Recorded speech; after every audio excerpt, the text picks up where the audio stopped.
can we just shift to Assam for a moment? This is unbelievable. Gaurav Gogoi has lost Jorhat. All the polls. Gaurav Gogoi, Tarun Gogoi's son, Gaurav Gogoi has lost Jorhat by 23,000 plus votes. Kya ho raha hai, Rashid Kidwai? What is happening? Well, I think it's the Congress campaign in Assam was very weak, and it doesn't come to surprise to us that Gaurav Gogoi himself has lost. Because there's a popular tide against you, then everything. You remember Sheila Dixit lost in Delhi. A lot of people, lose. Mamata may survive from Bhawanipur, but it happens. So the Congress campaign in Assam was doomed from the beginning. Many of the top leaders who were managing elections, they were not in talking terms. My friend will not agree. But, Bhuvan Jiten Singh... From doom to it was, given the fact that you had the top leadership, quit the party and join the BJP Absolutely. Almost right ahead of elections. And all criticizing the Congress and saying Rahul Gandhi didn't have time for our grievances, which is why we are going. If you look at that way, Hemant Vishwa was also in Congress. So Correct. BJP has a washing Congress machine. Versus Congress election in Assam. BJP has a washing machine. They just have a banner where people come from different political parties and run under fight under their banner. So however, the important point in Assam, which is quite surprising, is Hemant Vishwa has been an epitome of corruption. He's spoken the language of dividing people. Mia bhai ki kaun si line that worked? Corrupt. I mean, if that is working, that's a serious question. And he must have played to the fear on the ground. If that kind of narrative is working in politics, it is a serious concern. It is a serious concern for the democracy itself. No, it is not. Where a political leader who's dividing country on the religion line is winning the election, and we are celebrating that. We should be worried about it. Sanju Verma, you want to come in to Hemant Biswa Sarma and the fact that Gaurav Gogoi has lost his seat. Shreya, I think it's the classic case of being the proverbial ostrich, which has worked against the Congress big time. When Bhupen Bora, the former Assam Congress president, left, Rahul Gandhi and the entire cabal of Jairam Ramesh, Pawan Khera, what have you said? Hua to hua, who cares if Bhupen Bora joined the BJP? Then when a sitting MP of the Congress in Assam, Pradyut Bordoloi, he left and joined the BJP again. Rahul Gandhi's attitude was hua to hua. So this hua to hua attitude ka kamal ye hai that Gaurav Gogoi has been shunted out, and the BJP has not only increased vote share, BJP has not only increased the number of seats from Assam, but look at the thumping majority with which BJP has won, coming back to power for the third time in a row. Assam 3.0 is as surprising as UP 2.0 and Uttarakhand 2.0. And let me say one more thing. In Assam, it was not just about, immigrants versus indigenous Assamese, because that was one very big narrative which the BJP worked to its advantage. But don't forget, what blamed Hemant Biswa Sarma when in places like South Salmara, Dhubri, Barpeta, Gwalpara, Nagaon, Hojai, Karimganj, Hailakandi, Darang, Bongaigaon, the Muslim population 15 years back was 27%. Today in all these places, the Muslim population on an average is 72%. South Salmara 95%. तो क्या reverse polarization जब BJP करे तो आप लोगों को दिक्कत होती है. For so many decades, the Congress did तुष्टीकरण की राजनीति and everything was kosher.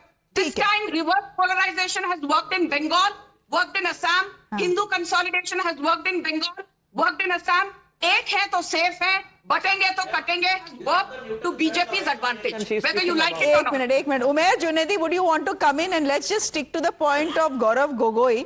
He is the person leading the Congress's campaign in Assam. He loses by 23,000 votes. Yeah, one of the panelists was saying when the tide comes in a stronger way, this happens, and we have seen several chief ministers losing their seat. But I was shocked and I was smiling on the statement of Sanju Verma ma'am. She was like, Hindu consolidation in West Bengal and Assam has won, and that is the point is, the BJP is not into the politics of development and what is better for the people. It is for what is better for the party, and Hindu Muslim karwao, election jitwao, satta ko hatya lo. That is the point, and she is openly saying it. Ek rahenge to safe rahenge, batenge to katenge. This is what actually worked in Assam and Bengal. यही तो राजनीति है, यही तो डर का माहौल, खौफ का माहौल पैदा करके इलेक्शन जीत रहे हैं. And this is the main reasons of winning of BJP, and she is openly saying it. So I don't think that we need to discuss what factors made BJP win. This is the exactly factor what made BJP Sanju win. Verma respond and then Karan can come in. Sanju, go ahead. Shreya, Dhola Sadia Bridge. The construction started during Congress era. It was completed under the Modi government. Bogeybill Bridge. Construction started during the Congress era. Completed by the Modi government. First AIMS in Guwahati. Who did it? Narendra Modi made it possible. Medical colleges in Tezpur, in Jorhat, in Bongaigaon, in Barpeta. Who made it possible? The Modi government. There are more than 10 lakh tea garden workers in Assam. Who gave them pattas, permanent claim to their land? The Modi government. Who gave Bharat Ratna to Bhupen Hazarika and actually restored the legacy of Assamese people? The Modi government. The Assam Accord was signed in 1985 under the aegis of Rajiv Gandhi. And for decades together, indigenous Assamese people were never given their due. Thanks to whom?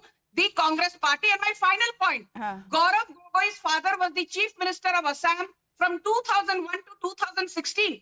But do you know an interesting statistic? Assam did not even have a broad gauge. Railway network per broad gauging ka kaam tak Modi sarkar ne kiya for the people of Assam. And these people have the audacity. The fact is that Himanta Biswa Sarma has delivered Assam for the BJP. The BJP coming to power in Assam for the third time, creditable. I think... all the schemes of center, none of the schemes were from Himanta Biswa Sarma. So that's the irony.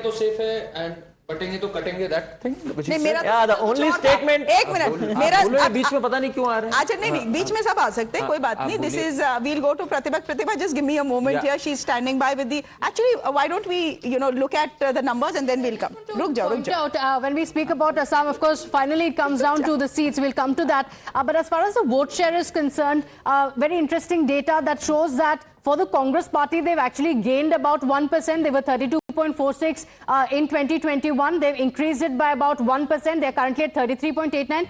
For the BJP, there has been a big increase. They were at 41.12%. They've increased it to 49.78, almost 50%. And all of it seems to have come at the cost of AIUDF, which was at 9.3% versus now almost 5% only. Pratibha, is that the entire minority vote this time consolidated in favor of Congress party and the alliance. So as a result of which, in fact, probably AIDUF leader, the Rajmal must have lost. No, he has won. He has won, is it? He's won. Okay. He's won. He has won, but other seats and all, they would not have won. Okay, so that has happened, and this was expected. No, even in our pre-poll, we had given, in post-poll, we had given around 48 to 49% for BJP or NDA. They had a strong alliance. See, Bodoland's party came into picture. Last time, UPPL was there. And UPPL must have aligned with Congress. I don't know why Congress missed an opportunity to align with UPPL. UPPL is another faction of Bodoland. UPPL chodo, I'm sure they are right now kicking